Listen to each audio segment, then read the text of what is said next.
কবরে রাখা মাত্রই জিজ্ঞাসা করবে মান রব্বুকা, তোমার রব কি ছিল, ওমান দীনুকা, তোমার দিন কি ছিল, ওমান নবিয়ুকা, তোমার নবী কি ছিল।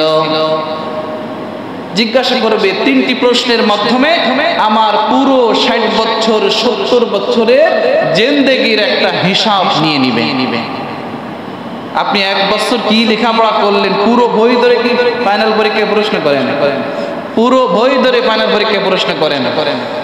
পুরো বইয়ের মধ্য থেকে 1টা 2টা 3টা 4টা 5টা প্রশ্ন করে, এই 4টা 5টা প্রশ্নের উত্তর দিতে পারলেই বোঝা যায় যে এই ছেলে আসলে সারা বছর লেখাপড়া করেছে নাকি সারা বছর শুধু খাইছে আর ঘুরে বেড়াইছে। তো কবরের মধ্যে জিজ্ঞাসা করা হবে মান রব্বুকা ওমান দীনুকা ওমান নবিয়ুকা। এই তিনটি প্রশ্নের মাধ্যমে আমার পুরো 60 বছর 70 বছরের জীবনে আমি কতটুকু নেক আমল করেছি, কতটুকু বদ আমল করেছি, এই 3টা প্রশ্নের মাধ্যমে কবরের মধ্যে আমার পরীক্ষায় উত্তীর্ণ হতে হবে।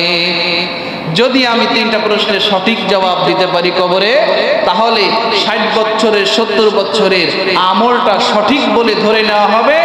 আর যদি এই 3টা প্রশ্নের উত্তর না দিতে পারি, তাহলে কবরের মধ্যে ধরে নেবে যে 60 বছর 70 বছরের জীবনের এই আমলের কোনো দাম নাই, এই আমল সব বদ আমল হিসেবে গণ্য হবে।